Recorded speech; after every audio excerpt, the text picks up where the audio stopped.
Señoras y señores, atentos. Es amante del rock y del Bourbon.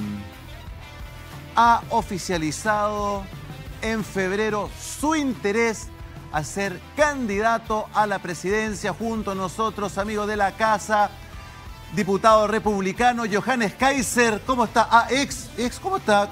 ¿Es o no es? ¿Es o no es? ¿Cómo está Johannes Kaiser? Estoy independiente. Ah, está independiente. Estoy independiente, gracias a Dios. Gracias a Dios. Así ¿Lo trataron mal? No, sí, no? al final, no? como dicen por ahí, hay peleas que no hay para qué darlas ni para qué para repetirlas. Pero le voy a decir, pero déjeme entrar un poco al fondo de este tema de los relatos. A mí me encanta el tema de los relatos, a la izquierda le encantan los relatos. Contemos el cuento de manera distinta y entonces a la gente, bueno, quizás la convenzan de que no es cierto lo que están viviendo, ¿no? Sí, en la práctica es eso. Es miente que algo queda y de hecho son capaces de convencer a aquellos que todavía no están impactados directamente, porque todavía no han sido asaltados, de que la situación de seguridad no es tan grave como es. Son capaces de convencer a aquellos que no han perdido la pega de que la situación económica no es tan grave como es. Son capaces de convencer a aquellos que no entienden nada de política internacional que la gestión desastrosa de este gobierno no es tan grave como es. Es permanentemente lo mismo, es contar un cuento, es contarle un cuento a la gente, es el cuento del tío, eso es. Cuando usted tiene un crecimiento del 0,2% de la economía y tiene un crecimiento poblacional que es más grande, usted tiene una caída en el per cápita. ¿Usted lo sabía? No, no lo sabe porque es comunista. Por lo demás, le voy a plantear una cosa. No quiso responder lo del teniente Ojeda, y yo lo entiendo. Porque hay relaciones de dependencia entre el Partido Comunista Chileno y Caracas. Y es por eso que, el subsecretario del Interior, y es por eso que la investigación que conduzca este gobierno no va a llegar a ninguna parte. A ninguna parte, porque estoy absolutamente convencido de que no van a ir a morder la mano que les financió la ARSI. No van a ir a morder la mano que les financia las campañas políticas. Entonces no, estoy siendo absolutamente serio. No, porque estoy absolutamente resulta que serio. lo que investiga no es el gobierno, Discúlpeme, es el Ministerio Público, es un órgano autónomo. No, es tan autónomo en materia política, ya lo vimos con el señor Hermosilla, que por lo demás fue miembro del Partido Comunista y del aparato militar del Partido Comunista. Entonces no vengamos, se dan cuenta como aquí arman relatos, arman cuentos. Usted, señora, señor, puede chequearlo en Google. Métase y chequee si lo que estoy diciendo es correcto o no es correcto. Y es verdad, pero le van a mentir. Y le van a mentir porque así por lo menos siembran la duda. Porque saben que la gente en Chile, si conociese la verdad pura, los rechazaría a ellos y los mandaría a donde corresponden, al basurero de la historia. Entonces, damas y caballeros, a mí me encantaría vivir en el país de Gabriel Boric. De hecho, voy a pedir visa para irme para allá. No, la verdad es que en el país de Boric no se necesita visa para entrar. Voy a ver cómo lo hago para poder emigrar a ese Chile que Gabriel Boric y la ministra Toá nos han descrito. Pues la verdad es que parece ser un país completamente distinto de este. Quizás sea una dimensión paralela, alguna cuestión medio sci-fi, una cuestión parecida, ¿no? Pero lo que está viviendo la gente es un desastre. Los miles de familias que perdieron sus casas no están viviendo mejor que hoy día. Los miles de asesinados y sus familias evidentemente no llevan una vida mejor hoy día que hace 2 años o hace 5 años atrás. Y lo que está meridianamente claro es que lo que han logrado con su gestión política desde la oposición y el gobierno, en comparación con hace 6 años atrás, fue empeorar la vida en este país. Y cerrando solamente un punto. Yo no estoy de acuerdo con Pancho Rego en un punto. No estoy de acuerdo con pedir que Dauno Totoro no venga acá. Porque creo en esa máxima de Voltaire que decía: detesto lo que dices, pero daría mi vida porque tengas el derecho a decirlo. Lo que sí, también porque es práctico, porque la gente tiene derecho a escuchar a Dauno Totoro y tiene derecho a escuchar las barrabasadas que de repente dice, en mi opinión. Tienen derecho a saber lo que piensa realmente la extrema izquierda de Chile, para formarse una opinión, porque Dauno Totoro dice lo que otros piensan. Otros que están metidos en el gobierno. Pero señor Juan Andrés Lagos, ¿está dudando del certificado médico? Yo le voy a decir una cosa, y Fidel, no es que uno tenga que ser muy inteligente, la gente común y corriente lo sabe. ¿Tú crees que un ex militar es rescatado de la forma, secuestrado, de la forma que vimos en esos videos, por un niño de 17 años que anda en bicicleta? Entonces, por favor, no me vengan con cuestos. Y respecto a usted, Juan Andrés Lagos, yo quiero explicaciones. porque usted es un representante del Partido Comunista y usted trabaja en el Ministerio del Interior, usted es asesor del ministro, del subsecretario Monsalve. Es más, voy a hacer un disclosure para que todo el mundo lo sepa, esta información pública para que nadie después lloriquee, porque el lloriqueo me carga. ¿Ya? 3.129.000 pesos en honorario. Yo quiero preguntarle a usted, Juan Andrés, ¿cuál es su labor en la Subsecretaría del Interior? ¿Tiene usted contactos con algún personero del gobierno venezolano? ¿Tiene usted contactos políticos con Tarek El Aizami, con Diosdado Cabello, con Delcy Rodríguez? Quiero preguntarle, porque ¿qué hace usted en la Subsecretaría del Interior? ¿Cuál es su trabajo? Porque usted se dio una declaración cuando se produjo la muerte del teniente Ojeda, el asesinato, el vil asesinato, donde dijo que todo esto era para interrumpir la relación entre Venezuela y Chile. ¿Por qué? Porque obviamente no van a morder la mano que les da de comer. Si el tema del Arsi es conocido. Bueno, es conocido. Entonces, yo quiero explicaciones. Porque usted trató de pasar colado respecto de un asesinato brutal. La pregunta para que Juan Andrés responda. La pregunta es, ¿cuál es su rol en la Subsecretaría del Interior, órgano que por eminencia tiene la dirección de las policías en una investigación tan grave como esta, la coordinación de las policías, y donde él está asesorando al subsecretario? Me gustaría que me dijera específicamente si asesora al subsecretario en materia internacional en la relación con Venezuela y Cuba. Aquí hay varios momentos que es súper importante tenerlo presente. Yo en ese momento hice entrevista en CNN, hice entrevista en varios canales de televisión, en varias radios, en ese momento cuando se produce esta situación. En varios medios, no solamente en uno, en varios. Pero lo que le pregunta el empate. Espérate, no, pero déjame terminar, pues yo estoy respondiendo, tengo derecho a decir lo que me parezca. Que hablen todos. Bueno, pucha máquina, entonces estamos re complicados. Cada momento es más complicado. Vamos. Entonces, ¿qué es lo que yo planteé en ese momento? Que me parecía extraordinariamente grave que tanto la UDI como republicanos afirmaran algo de lo cual no tenían ninguna prueba y lo hicieran tautológicamente acusando al gobierno, acusando a las policías, acusando al Ministerio Público en la misma dirección. ¿Qué es lo que ocurrió en ese momento, desde el punto de vista procesal? Que se inicia la investigación y lo que se dice es algo que es muy importante, que no hay hipótesis, pero no hay ningún antecedente que demuestre que alguna de esas hipótesis tiene asidero en la afirmación tautológica que hacían algunos sectores. Espérate. Ahora, déjame terminar, pues. Cuando se produce la situación, yo dije, me parece gravísimo que sin tener antecedentes concretos, procesales, digan y afirmen de que el hecho tiene responsabilidad en un determinado gobierno. Eso es lo que yo dije porque me parecía muy grave sin tener antecedentes. Espérate. Sin tener antecedentes. Nos queda súper claro ese punto, Juan Andrés, pero hay otra pregunta. Pero es que no he terminado. Espera, pero déjame terminar, por favor. Bueno, pero es que ellos, mira, yo te vuelvo a repetir. Yo necesito la bancada del frente habla lo que se le planta. No me la tire todo el rato para el córner, necesito que me responda un poco más rápido. No, pero no te estoy tirando para el córner. Entonces, ¿qué es lo que ocurre en ese momento? Yo lo que digo es que es muy grave eso y pido que si tienen antecedentes que lo entreguen. Hasta hoy no lo han hecho. Sobre la otra pregunta.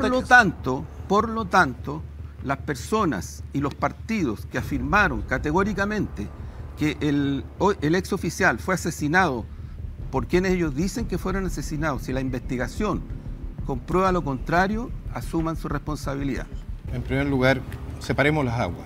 Tenemos por un lado lo que es probablemente, porque camina como pato, hace cuacuá, es amarillo, nada como pato, probablemente sea un pato, el crimen del teniente Ojeda. Eso es probablemente un crimen político ordenado desde Caracas. Ese es un punto. Pero es una hipótesis. Pero es la hipótesis que yo creo bastante más probable. Ok, pero es hipótesis. Ok, pero ese es el primer punto. Bueno. El segundo punto es, bueno, naturalmente no tenemos pruebas de ello porque no tenemos contrainteligencia, porque destruyeron todos los aparatos de seguridad de este país, eso lo hizo Bachelet gracias a Misia. Ahora, segundo punto son los acuerdos internacionales que ha cerrado este gobierno. Uno con Bolivia, me dicen, otro con Venezuela. Bueno, con Bolivia siguen sin recibirnos a los ilegales que entran desde Bolivia. La reconducción. Es decir, por lo visto, el acuerdo no consideraba que Bolivia recibiera de vuelta a la gente que entra irregularmente desde su territorio a Chile. O no lo consideraba o no les están cumpliendo. Y en ambos casos, la verdad es que no hicieron la pega. Y el segundo es un acuerdo con Venezuela. Y que yo sepa, ese acuerdo tampoco considera la posibilidad de despachar de vuelta a su país a las personas que se encuentran en Chile en condición irregular o ilegal. Perdona, te puedo... Pero, solo un momento, estoy diciendo... que eso se está haciendo. Bueno, pero le voy a decir una cosa, cuando usted manda 7 personas, Si no son 7. o 10, o 100, o 1000, que 1000 no han despachado de vuelta a Venezuela, No, se lo 1000 puedo no, asegurar, pero- y le entran 40, 50 mil cada año por la frontera, entonces usted no está despachando, no está haciendo valer la soberanía nacional. Ahora, Te doy una. Permíteme. Esta es importante. por favor. El Ministerio de Educación, liderado por el comunista Nicolás Cataldo, reconoció hace una semana que se habían entregado 150.000 RUTs provisorios para alumnos que habían ingresado a Chile entre 2022 y 2023. 150.000 alumnos Cosa que es ilegal. menores de 18 años de edad, Es primero ilegal. básico a cuarto medio. Cada uno de esos menores de edad a Chile no ingresa solo. No, ingresa con sus papás. Ingresaron por Multiplícalo la por visa dos. democrática. No es cierto. 450.000 personas. No es cierto, señor. Reconocido por el No, Ministerio de Educación. porque por la visa democrática Sí, a Chile pues. ingresaron, si no me equivoco, corrígeme por favor, Katy, ingresaron más o menos 50.000 personas en total. Con visa democrática. Con la visa de responsabilidad democrática. Sí, pues. Todo el resto, El dato mío del estamos Ministerio de hablando de más de medio millón de personas, probablemente más cercano al millón y algo de personas, ingresó a Chile de manera irregular y sigue ingresando a Chile de manera irregular. Sí, sí. Y lo que está haciendo su gobierno, y eso es un tema que yo voy a llevar a la Contraloría, lo que ustedes están haciendo es regularizar gente obviando la ley vigente en este país. Les están dando RUT, les están dando servicios y lo están haciendo a espaldas de la población chilena y la población chilena que paga los costos. Y lo hacen, ¿por qué? Porque para ustedes ningún extranjero es ilegal, ningún ser humano es ilegal, dejémoslo entrar a todos. Por eso le torpedearon. Ser humano, por eso, por eso le jamás va a llegar a ser presidente si de la quería República. un por ser eso- Si humano. fuera presidente, Johannes. En primer lugar, a todas las personas que se encuentran irregularmente en este país, yo los colocaría en campamentos donde se determine quiénes son, si están efectivamente irregularmente o no están irregulares en el país. Bien. Y ahí se quedan hasta que puedan ser expulsados o abandonan voluntariamente el país.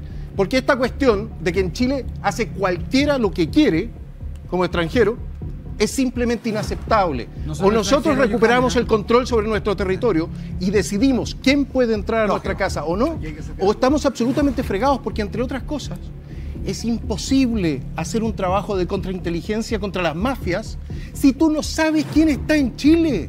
No puedes combatir el delito si te transformas en la práctica, en el asilo contra la opresión de toda la delincuencia latinoamericana.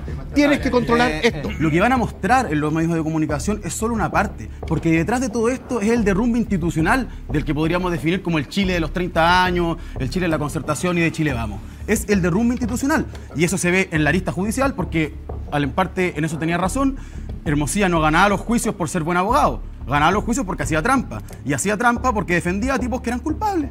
Defendía a tipos que no podía ganar a través de los juicios. Y si vamos a la arista de las policías, es increíble cómo tenemos no solo a las dos cabecillas de los principales policías de Carabineros y de la PDI formalizados o imputados o próximos a ser formalizados por casos de violación a los derechos humanos o de malversación de fondos o de otros casos de corrupción, porque no son solo estos dos casos, no es solo Ricardo Yáñez y no es solo Sergio Muñoz, en los últimos 20 años no hay institución ni policial ni militar que no tenga altos mandos involucrados en violación a los derechos humanos. Déjame terminar, por favor. No, pero déjame terminar. Termine. Que involucrado en casos de violación a derechos humanos o de corrupción. Entonces, y evidentemente Hermosilla era un tipo transversal a la política tradicional, porque lo que muestra es que así operaba el poder, y nosotros lo dijimos cuando empezó el caso Fundación. Esto expresa cómo funciona el poder en Chile. Y yo creo que quizá es sintomático el por qué quieren bajar el perfil, porque quizá, no sé, Luis Hermosilla era tu abogado, Catherine Martorell, ¿o no? ¿Tú crees Era tu que yo abogado, quiero? ¿no? No, pero por supuesto Porque a que mí te lo lo que me explico, interesa y ya no lo mostrar es, claramente digamos. es que los poderosos, gente que fue parte del gobierno y que está querellado o imputado en caso de corrupción, como el caso de Catherine Martorell, fueron bien asesorados por este defensor de corruptos como era Luis Hermosilla, y quizás eso tiene que ver con que se haya Gonzalo, demorado necesito tanto el juicio o que se haya demorado tanto la déjame investigación en contra de contestar, Catherine porque Martorell, por ejemplo. Entonces ver, yo creo que aquí hay que hablar con la verdad. Porque la corrupción está íntima, porque después además quieren armar a las policías cuando están totalmente cuestionadas. Entonces yo creo que sería bueno que aclaráramos ese punto, Ya, que para Luis responder, Hermosilla era te tu responde, abogado mira, Dauno, y que Dauno, utilizó se entendió, te probablemente la responde misma Catherine práctica Martorell. Ya. que utilizó cuando defendía a otros poderosos, a Catherine, otras personas que habían sido Johannes castigadas. Kaiser o Pancho Redondo. Yo tengo que decir que, bueno, en muchas cosas no estoy de acuerdo con Dauno, pero sí estoy de acuerdo en un punto. Este país efectivamente no ha hecho ningún esfuerzo para detener el lavado de dinero. ninguno. La unidad de análisis financiero está completamente desfondada. Y lo sabemos hace mucho tiempo que aquí se lavan varios puntos del PIB. Y eso, ¿por qué ninguna administración se ha metido a repotenciar eso? Si el ministro de Hacienda quiere plata, ahí sí que hay plata. Ahí sí que hay plata. No, si le va a meter el impuesto a las bebidas deportivas ahora. El ministro de Hacienda creo que reforzó la UAF con 50 funcionarios. Una cuestión que probablemente le dolió en el alma colocar a 50 funcionarios ahí donde tendríamos que tener 1000 probablemente. De acuerdo. Pero el ministro de Hacienda sabrá dónde se gasta la plata. No se la gasta en controlar la plata del narco. No se gastan la plata en controlar la frontera con Bolivia. Quizás sea por el contrabando que pasa de Iquique a Bolivia y de Bolivia a Chile en forma de droga. No tengo idea. A estas alturas, efectivamente uno puede partir de la premisa de que hay personas en puestos específicos que le hacen sabotaje a la seguridad nacional. Y eso a mí me tiene aterrado. Por lo demás, tribunales. Usted cuando condena a gente por delitos inventados, usted condena por razones políticas, deja libre por razones políticas. Así empezamos ya en los años 60, 70, 80, seguimos con eso en los 90. Cuando usted condena por razones políticas, en algún momento lo va a hacer también por razones financieras. Cuando la justicia se corrompe y empieza a prevaricar, cuando los tribunales, los jueces empiezan a prevaricar, primero lo hacen por razones loables y después ya no tanto. Y yo creo que hemos llegado al punto en que efectivamente también tenemos que echarle un ojo a lo que están haciendo nuestros jueces. Porque hay cosas que son legalmente impresentables, condenas y absoluciones, que son absolutamente impresentables en cualquier Estado de Derecho. Y lo que sucede, ¿para qué hablar del osamentos del servicio médico legal? 20 años y no las identifican. No ordenan la identificación. 20 años y mantienen la ficción del secuestro permanente, no entregan los restos. Yo les voy a decir una cosa, sí, aquí hay corrupción, ¿da o no? Tú tienes razón. Mucha gente está profitando de esto, probablemente sea incluso transversal. Pero la verdad es que también tenemos que decir lo que está pasando, porque de otra manera no vamos a reaccionar en la dirección que corresponde. Aquí necesita una escoba de acero este país, damas y caballeros. A mí no me parece que... De hecho, yo puedo entender que él pida a los militares en la calle porque tiene menos de 35 años, no vivió la dictadura. No sabe lo que son los militares en la calle y no tiene idea de cómo vivíamos nosotros cuando veíamos a los militares en la calle. No tiene idea, y eso es falta de empatía con toda la gente que vivimos la dictadura y que nos acordamos de la dictadura y que nos acordamos de los militares en la calle. Y en ese sentido quiero... decir que yo estoy más de acuerdo con la postura de Evelyn Matei. A ver. No me parece que los militares estén preparados para salir a la calle. No me parece que estén preparados para aquello. Sería un grave error, creo yo.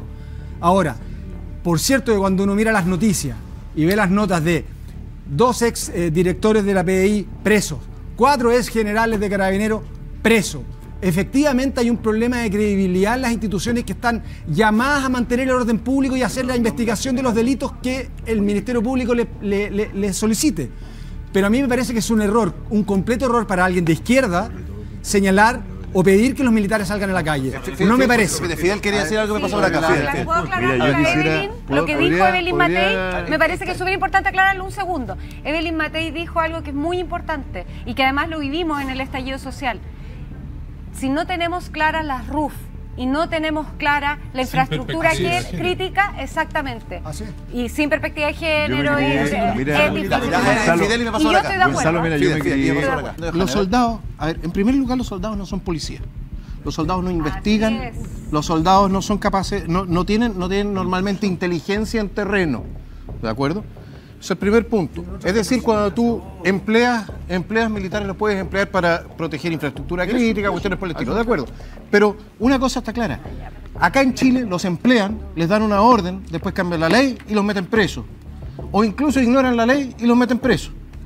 Y eso nos ha sucedido para el 1810 y nos sucedió también antes. Entonces, claro, tú hablas de un conscripto.